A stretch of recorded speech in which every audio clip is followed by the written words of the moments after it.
इस प्रदेश की जनता को केवल बेवकूफ बनाने और ठगने के लिए लेकर आए हैं और केवल लोगों को भ्रमित करने के लिए लेकर आए हैं। मध्य प्रदेश सरकार में प्रहलाद पटेल मंत्री हैं, उनका है लोगों को भीख मांगने की आदत हो गई है, उन्होंने अपने भाषण में बात करी। अब भाजपा के लिए ना, तो भाजपा के लोग तो चाहते ही हैं कि देश के लोग उन जो वो चाहते हैं उसी तरीके से काम करें, पर कांग्रेस के रहते ये ऐसा होने नहीं देंगे। कांग्रेस निश्चित तौर से सबके हक और अधिकार के लिए लड़ेगी। धन्यवाद। मीडिया के वाइस चेयरमैन मनीष जी, प्रवक्ता प्रियंका जी, महासचिव हमारे अर्शद खुर्शीद जी यहाँ उपस्थित, हमारे कांग्रेस पार्टी के सभी वरिष्ठ नेतागण और यहाँ उपस्थित हमारे मीडिया के पत्रकार छायाकार साथी, सबको मैं रमजान इस पवित्र महीने की मुबारकबाद देता हूँ और इस पवित्र महीने में हमारी मनोकामना जो हमारी है वो पूर्ण हो, ये मैं प्रार्थना करता हूँ। आज हमें बहुत ही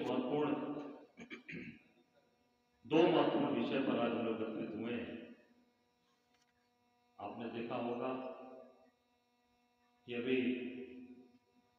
महाकुंभ की बड़ी बात सरकार ने, योगी जी ने बड़ी बात कही और बहुत ही अपनी सारी कमियों को छिपाने का काम किया, ढकने का काम किया और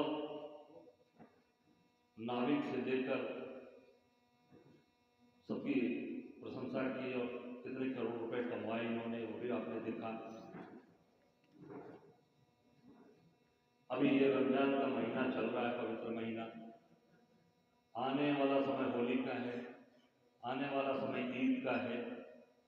इसमें जो सबसे कमजोर और गरीब तबका मजदूर, जो रोज मजदूरी करता है, रोज कुआं खोदकर पानी पीता है, ये नरेगा के जो मजदूर हैं, उनको 9 दिसंबर 24 से उनकी बकाया मजदूरी है। 9 दिसंबर 2024 से उनकी मजदूरी 99 करोड़ 75 लाख रुपए मजदूर। अब उसके पास ये महाकुंभ में जो बड़ी बात बोल रहे हैं, वो मजदूर बेचारा महाकुंभ भी स्नान नहीं कर पाया, क्योंकि पैसा है नहीं उसके पास, पॉकेट में पैसे की कमी है, उसको सरकार ने पैसा दिया नहीं, इसलिए तो महाकुंभ में नहीं स्नान कर पाया। रमजान का पवित्र महीना चल रहा है, उसको भी इस महीने में कितनी परेशानी होगी, आगे होली और ईद का त्यौहार आएगा, सरकार पैसे नहीं दे रही और मजे दे रही है सरकार। अब पैसे न रहने के कारण वो न महाकुंभ में जा पाया, न होली मना पाएगा, स्कूल में दाखिले का समय चल रहा है, न दाखिला करा पाएगा अपने बच्चों का, और न परिवार के बड़े बुजुर्गों का, अपने परिवार के लोगों का इलाज भी नहीं करा पा रहा है, पैसे नहीं है, दवाई नहीं दे खिला पा रहा है। और जो सबसे महत्वपूर्ण चीज है कि ये जानबूझकर और गरीबों को तत्काल होली के पहले और ईद के पहले तत्काल उनको भुगतान किया जाए, उनकी मदद की जाए। इतनी बात मुझे लगती है। धन्यवाद। आपका कोई सवाल हो? बीजेपी के सारे नेता ये कह रहे हैं कि जो ऐसा कुछ गया है कि कभी जिंदगी में ऐसा कुछ नहीं गया, नहीं कोई घटना हुई है, कैसे दिखते सर? हाँ, तो ये तो सही बात उनके मुंह से आ गई, जो उनके दिल में बात थी कि ऐसे महाकुंभ की अव्यवस्था कभी नहीं हुई, इतने लोगों की कभी मृत्यु नहीं हुई, इतने लोग कभी परेशान नहीं हुए, जिस तरीके के आग, कितने बार आग लगी होगी। मुझे लगता है कि शायद इस बार महाकुंभ में दर्जनों बार आग लगी होगी, कितने सेक्टर जल गए, कितने आपने देखा जिसमें गीता प्रेस, सबसे पहले गीता प्रेस वाली पंडाल, जिसमें तमाम पुस्तकें, धार्मिक पुस्तकें जल गई। तो ये पूरी तरीके से अव्यवस्थित, अब सरकार ने अव्यवस्थित कुंभ को की व्यवस्था की। हाँ, इनकी अव्यवस्था पर जनता की आस्था भारी पड़ी। लोग पैदल चलकर, सर पे गठरी रखकर, सामान रखकर महाकुंभ में स्नान करने आए और महाकुंभ में उन्होंने स्नान किया और अमृत पान किया। और मैं इतना जरूर कहना चाहूँगा कि जो सबसे बड़े जिनकी बात धर्म की, हिंदुत्व की सबसे बड़े पुरोधा अपने आप को बनते हैं, तथाकथित सबसे बड़े पुरोधा, सरसंघ पूजनीय सरसंघ चालक मोहन भागवत जी क्यों नहीं आए? हिंदुस्तान की जनता, इस देश की जनता जानना चाहती है, प्रदेश की जनता जानना चाहती है कि सबसे बड़े हिंदुओं के धर्म रक्षक आरएसएस के प्रमुख मोहन भागवत क्यों नहीं आए इस अमृत स्नान करने और वहां का आशीर्वाद लेने? क्या उनको सनातनी माना जाए या सनातन से बाहर किया जाए?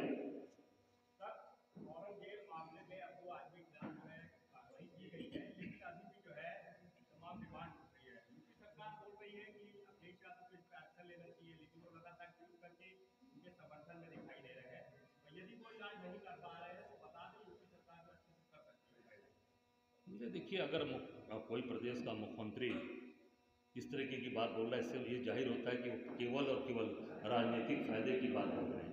मुख्यमंत्री के पास तो सारा अधिकार है, मुख्यमंत्री ऐसी भाषा थोड़ी बोलते हैं। मुख्यमंत्री के पास अधिकार है जो भी कार्रवाई करनी करें, पर वो केवल राजनीतिक भाषा का इस्तेमाल कर रहे हैं और कैसे बंटवारे की बात कर रहे हैं। और मैं समझता हूँ कि मुख्यमंत्री के पास सारा अधिकार होता है, पर यह देश सबका है, सारे लोगों का है, सारे लोग इस देश के अंदर है, सभी लोग रहते हैं।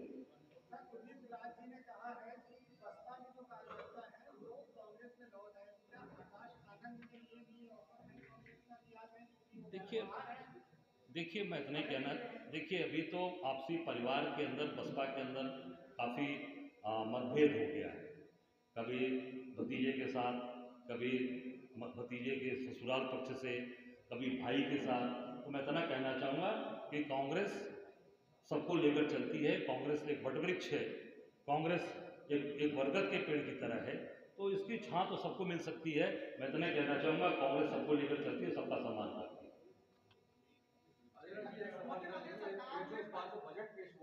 जी, योगी जी ने बजट पेश किया है, तकरीबन 9 करोड़ एक्स्ट्रा बजट आया है और 9.8 एक्सेस है पिछले वर्ष के हिसाब से। वो तो कह रहे हैं सबको कवर कर दिया और कोई नहीं बचेगा, सबकी अदायगी हो जाएगी और जो नहीं अदायगी उसकी सजा दी जाएगी।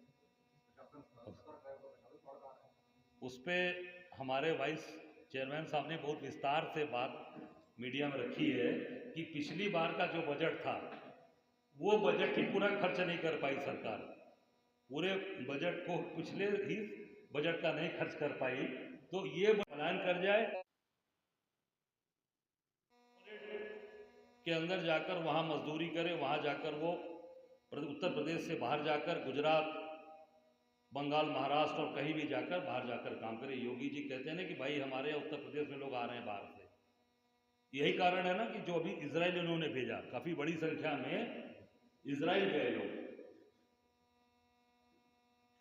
जहाँ युद्ध चल रहा था, जहाँ लड़ाई चल रही थी, वहाँ पर उत्तर प्रदेश के लोगों को भेजा गया। यही कारण है कि आज यहाँ पर आप उनको पैसे नहीं दे पा रहे हैं तो उनका पलायन हो रहा है। जॉब कार्ड धारक 1,65,11,851 लोग हैं जो जॉब कार्ड है। एक्टिव जॉब कार्ड धारक 1,09,33,396 लोग। जो सामग्री बकाया है 1,610 करोड़। जो अधिनियम के प्रावधान है कि 15 दिन के अंदर मजदूरी का भुगतान होना चाहिए, न किए जाने की दशा में उसको 0.5% की विलंबित दिवस के हिसाब से 5.5% के हिसाब से उसको हर्जाना दिया जाएगा। कुछ भी नहीं दिया जा रहा है। ये सारी चीजें मैं समझता हूं कि ये सरकार गरीबों का हक मार रही है, उनका सीधे सीधे उनका शोषण कर रही है, उनको प्रताड़ित कर रही है। दूसरा, जो संविदा कर्मचारी हैं 40,000 संविदा कर्मचारी, पिछले 8 महीनों से उनका मानदेय नहीं मिला है, 8 महीने से। और जो ईपीएफ अधिनियम के अनुसार संविदा कर्मियों को अप्रैल 2015 से लाभ मिलना चाहिए था, आज तक उनके ईपीएफ खातों में कोई पैसा नहीं जमा हुआ। ये ईपीएफ का ये घोर आपत्तिजनक है। ईपीएफ का नियोक्ता अंश 13% भी उनके मानदेय से काटा जाता है, जो न सिर्फ नियम विरुद्ध है बल्कि सरकार के संविदा कर्मी विरोधी मानसिकता को दर्शाता है। 8 वर्षों से 2000 संविदा कर्मचारियों की मृत्यु हो गई है पिछले 8 वर्षों में, और उनके परिवार को ईपीएफ का कोई लाभ अभी तक नहीं मिला। ये सरकार केवल और केवल झूठी बातों से, केवल और केवल लोगों को विधानसभा में भरमाने से कि कैसे ये सब चीजें विधानसभा के अंदर न उठे, ये बातें ना आए, तो वो केवल बांटने का काम, कठमुल्ला की बात करना, मौलवी की बात करना, और कैसे ध्यान दूसरी तरफ चला जाए, बट जाए, पूरी के पूरे प्रदेश में हिंदू और मुसलमान पे कोई चर्चा करते रह जाए, इस पे ये पूरी सरकार लगी है, ताकि ये जो मूल मुद्दे हैं हमारे, जो असली मुद्दे हैं, जो जरूरत है लोगों को, उसकी चर्चा, उसकी कोई भी इस पे डिस्कशन विधानसभा के अंदर ना। ये आप लोगों के माध्यम से हम लोगों ने ये बात रखी है। मैं समझता हूँ